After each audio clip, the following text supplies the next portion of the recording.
The first time I saw the dog trainer, he was kneeling in our backyard, coaxing our golden retriever Luna with a firm but patient hand. His name was Chase. Tanned, lean, with a sun-bleached ponytail and calloused hands, he didn't look like a threat. More like someone who'd wandered into our manicured suburban life from a world of trails and kennels. And yet, I should have known from the way my wife's voice lifted slightly when she introduced him. Not nervous, not guilty, just lighter. We hired him because Luna had developed behavioral issues after our daughter Emma left for college. She was getting older and anxious, and I couldn't bear seeing her like that. Emily, my wife of 17 years, agreed. She said it would give her something to do while I was away at work all day. Back then, I didn't question anything. I trusted her with every bone in my body. Emily and I met in college. She was studying art history, and I was already knee-deep in architecture.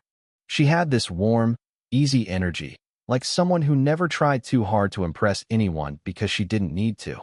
We got married right after graduation, bought a house a few years later. The one with the ivy-covered fence and the wooden deck I built with my own two hands. Emma came 5 years in. By the time Luna entered our lives, Emily had already made our home feel like a painting. Soft light, fresh flowers, curated imperfection. Things were good. Routine, yes. Predictable, maybe. But we'd built a life with strong walls. At least I thought we had. It started subtly, as these things often do. Chase came by twice a week, then 3 times. He had a firm way of speaking to Luna, sharp commands softened by a gentle whistle. Emily began to linger outside during sessions, her canvas abandoned in the sunroom, paintbrushes untouched. I'd come home to find her flushed from the garden, her hair pulled back in the way she used to wear it when we first dated. And Luna? She was calmer, more obedient. At least someone was benefiting. I chalked it up to gratitude. Maybe even a late-in-life crush. Who wouldn't admire a man who made your anxious dog obey? Still, there was something about the way she mentioned him in passing.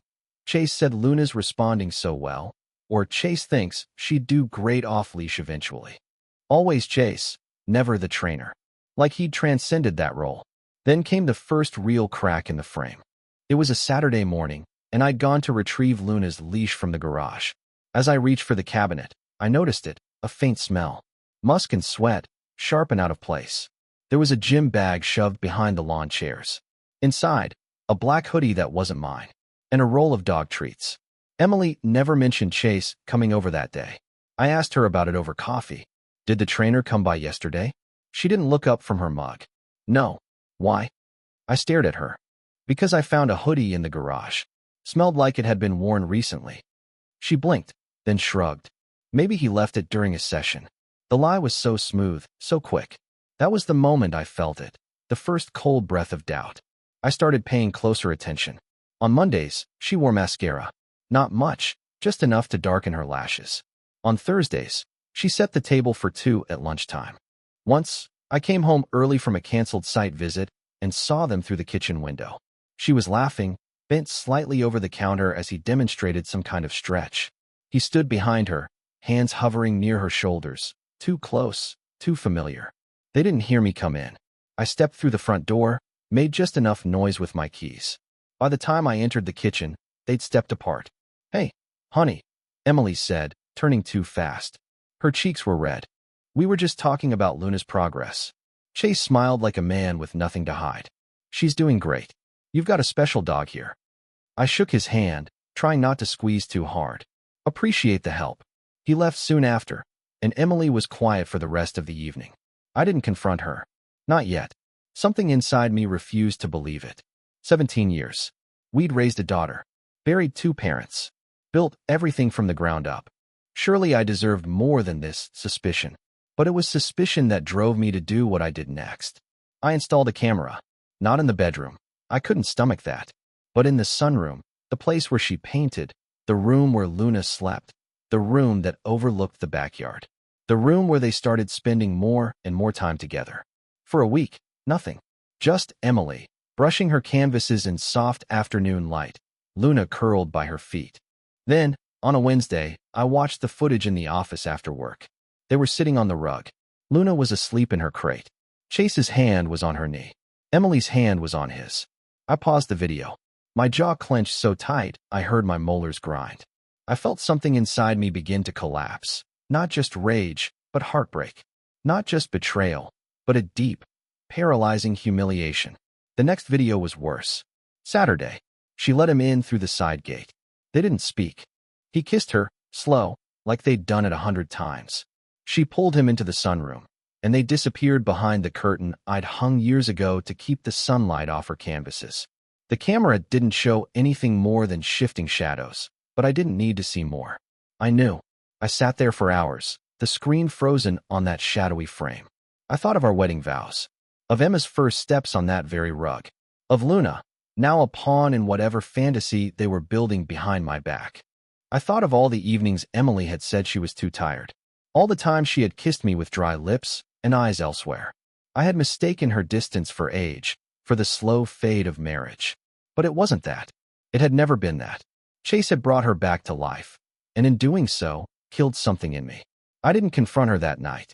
Instead, I lay beside her in bed, watching the soft rise and fall of her breath. I thought about how many times I'd looked at her sleeping and felt peace. Tonight, I felt nothing but numbness. Luna whined softly from her crate, and in that sound, something inside me finally cracked. The morning after watching that footage, everything looked the same. The coffee brewed, the sunlight broke through the blinds, and Emily hummed softly while pouring 2 cups, like the world hadn't shifted overnight. But to me, everything felt wrong, off-kilter. I stared at her, wondering how she could play the part so convincingly. I went through the motions, took my coffee, kissed her cheek, told her I had an early meeting. I watched as she waved goodbye, her eyes warm and unburdened. And then I sat in my car for 20 minutes, engine idling, staring at the steering wheel like it could tell me what to do. What do you do when the person you trust most carves a hollow space in your chest and nests there with someone else? I called in sick.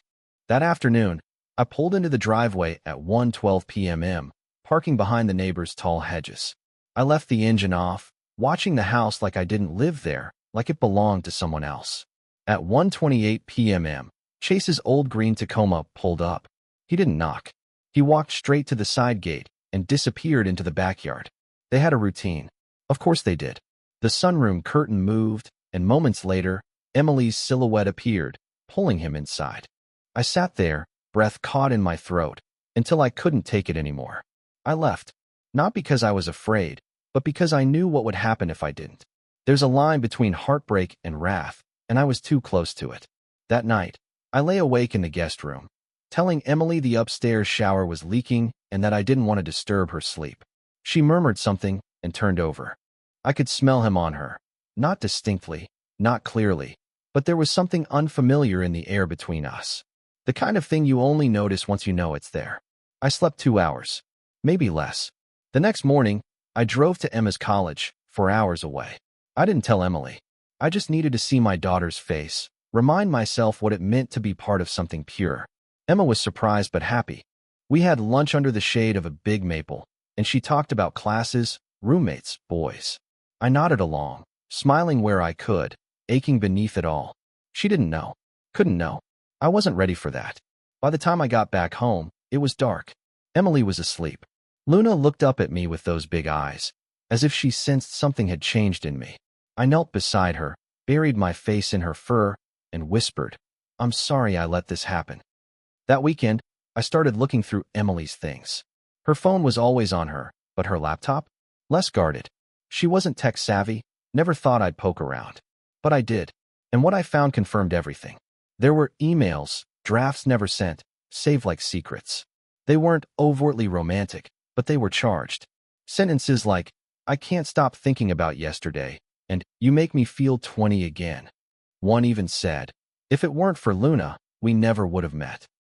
I didn't know whether to laugh or scream. Our damn dog was their meet cute. Like some twisted rom-com.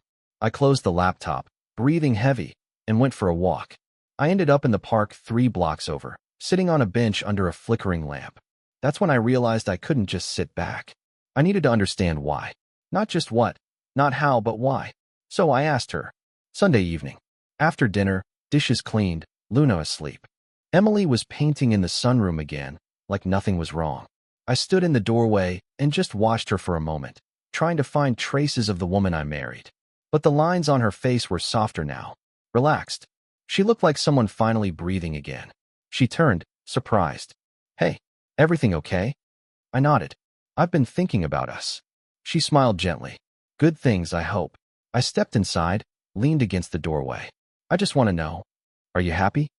The question caught her off guard. Her smile faltered, eyes narrowing slightly. Why do you ask? I shrugged. Just wondering. We've been together so long. People change. Emily set down her brush. It's been complicated lately. You've been distant. Work's been demanding. I didn't think you noticed, but you felt far away. I almost laughed. Far away? I'd been living in the same house, under the same roof, quietly enduring her distance. She continued. Sometimes I feel like we're just roommates. You're always busy. And I don't blame you. I really don't. I just needed to feel seen again. I didn't mention Chase. I didn't need to. Her eyes shifted, guilt creeping in. I just nodded, pretending I didn't already know everything. I get it, I said. I really do. Then I walked out. I began to plan. Not for revenge. Not for confrontation. But for control. By midweek, I had everything ready. I moved money from our joint account. I spoke to a lawyer, a quiet, meticulous woman named Callie who didn't flinch when I told her about the affair. She advised patience, told me to document everything. That California laws were tricky when it came to adultery, but behavior still mattered in negotiations. I installed a second camera, hidden this time, one Emily would never find. I even called Luna's vet, asked about the behavioral work Chase had been doing. Turns out, they'd never even filed paperwork. It was all informal. No licensing, no credentials. Just a man with a few tricks and a charming smile. On Thursday, I came home early again.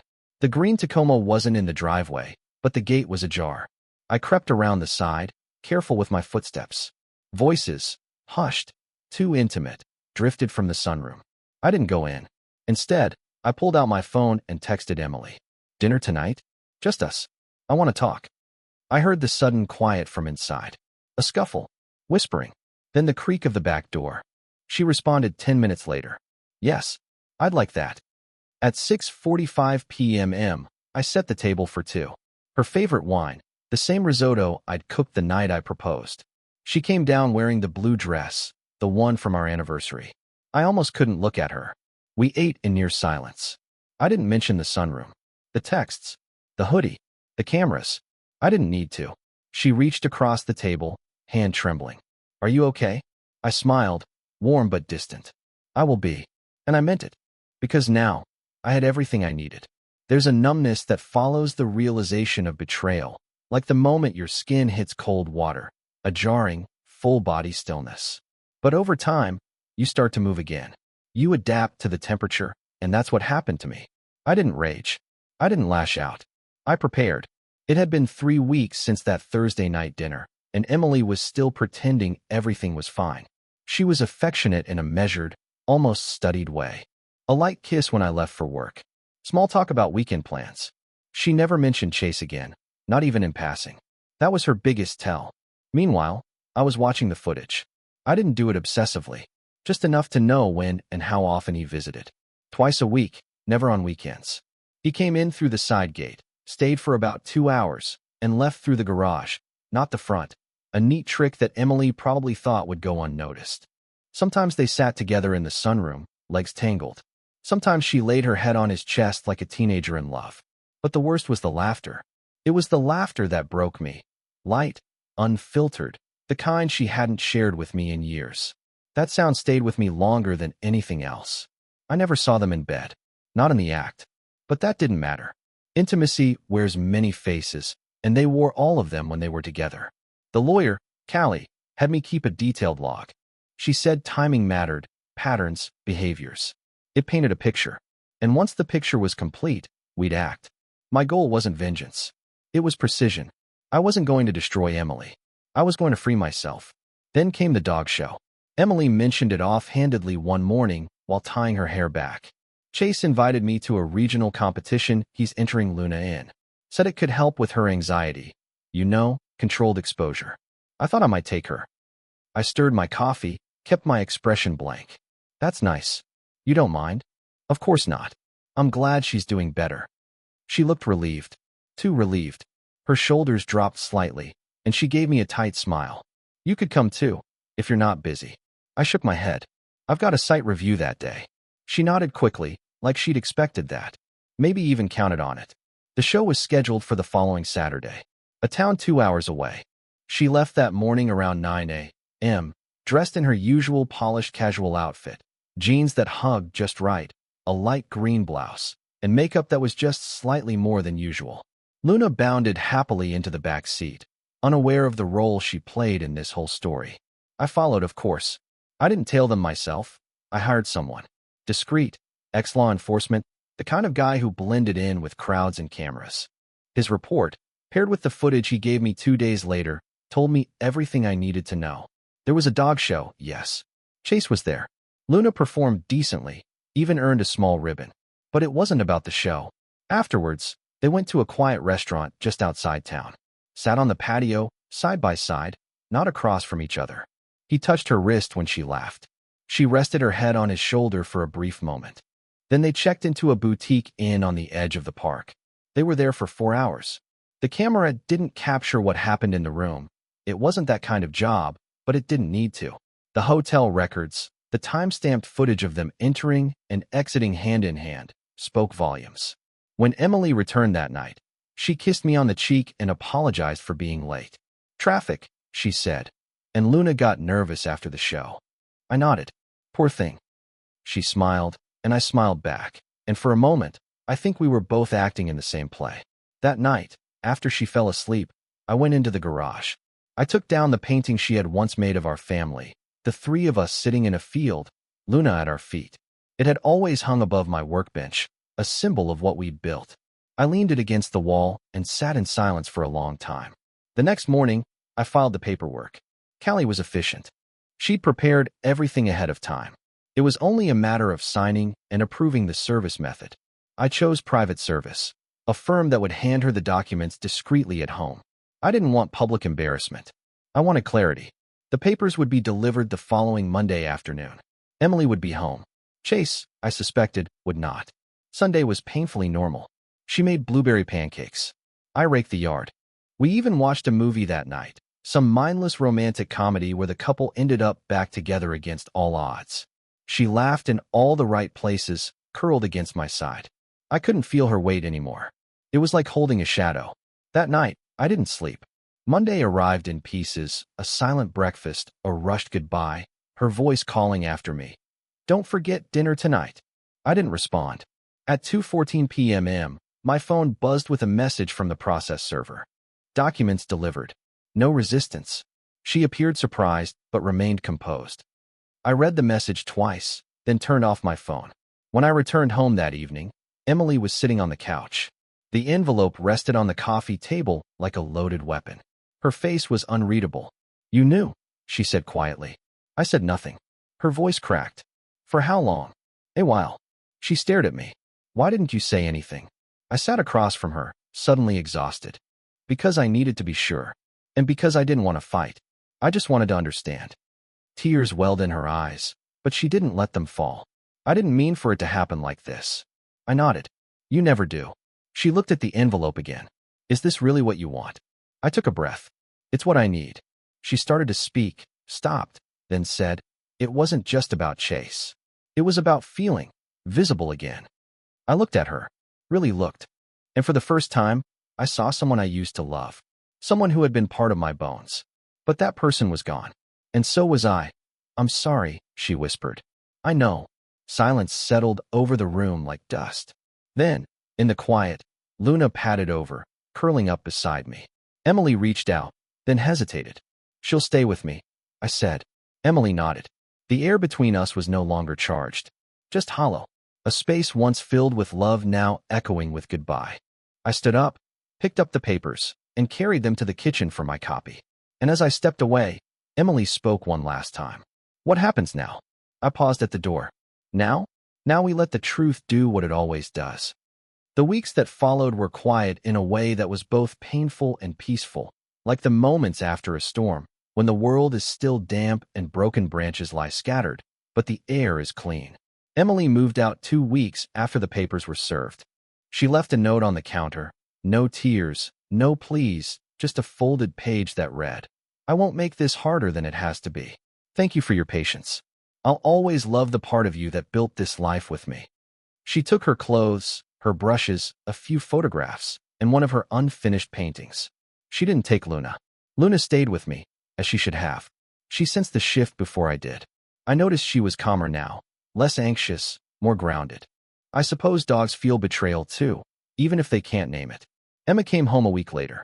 I had planned to wait before telling her, but Emily beat me to it. I knew the moment my daughter stepped through the door, her face drawn, her jaw tense, her eyes not asking questions, but already knowing. She told me everything, Emma said, standing in the hallway like a child again, even though she was nearly 20. At least, I think she did. I nodded, unsure how much Emily had shared. I didn't ask. She said it wasn't about love, or at least not in the way we think of it. Emma continued, her voice trembling. She said she felt seen by someone. But she hurt you, and that's what I can't forgive. I wanted to tell her that forgiveness wasn't about justice, it was about release. But I couldn't bring myself to say it. Not yet. Not while my own forgiveness was still buried beneath layers of anger, disbelief, and sadness. We hugged in silence. That was enough. The divorce moved forward quietly. We had a mediator. No court drama. No public spectacle. We split the assets fairly, though I kept the house. Not out of sentimentality, but because I needed something solid to hold on to. Something I had built with my own hands. I gutted the sunroom, tore out every panel of wood she had painted beside him, repainted the walls, changed the curtains, replaced the rug. I took down every picture that included her face, but I didn't burn them. I packed them away in a box, sealed it, and placed it in the attic. Because despite everything, the years happened. Our life together happened. And there was a time when I loved her so completely that the thought of waking up without her felt impossible. But now, I woke up each day and breathed just fine. I saw Chase once more, by accident. It was at the park, early one Saturday morning. Luna and I were walking along the trail, and he was there with another dog, a younger shepherd, skittish and bounding at the leash. He didn't notice me at first, but when he did, he gave a slight nod, as if we were two strangers on a sidewalk, acknowledging space, not history. I looked at him and saw a man who had caused so much wreckage, and yet, in his face, I found nothing. No satisfaction, no remorse, just distance. And in that moment, I understood something. He was never the villain. Not really. He was the catalyst, the spark that landed on dry grass. But the drought had started long before him. Emily had been drifting away in quiet ways. And I had let her drift. Too consumed with work, with routine, with the belief that what we had built would simply endure. I nodded back. Not out of civility, but finality. We never spoke. 6 months later, the divorce was finalized. Emma chose to stay with me during holidays and long breaks, but she visited her mother often. I didn't interfere. Whatever Emily was to me, she would always be Emma's mother. That meant something. And as for me, life moved forward. I started hiking more. Took weekend trips with Luna, just the two of us. Discovered a love for photography. Somewhere along the way, I found myself sitting in cafes again, sketching on napkins, watching strangers and wondering about their lives. One afternoon, I ran into an old friend from college. Her name was Clara, a fellow architecture student who had taken a different path, moved into sustainable design. We talked for hours, not about pain or divorce, but about ideas, about structures, about balance. There was no instant spark, no cinematic swell of violins, just ease. And in that simplicity, I felt something I hadn't in a long time, possibility. Months passed, and then, one evening, I stood on the porch, watching the sun sink below the hill, Luna at my feet, Emma on the way home from school, and I realized I wasn't angry anymore. Not at Emily, not even at myself. There would always be scars, moments that clung to the edges of memory like dust in corners. But I wasn't defined by the betrayal anymore. I was something more than a man who'd been cheated on. I was a man who had survived the hollowing and rebuilt himself from the bones of the past. The phone buzzed in my pocket. A message from Clara. Dinner tomorrow? My treat. Bring Luna. I smiled. Maybe the past hadn't given me closure. But the future? It was wide open.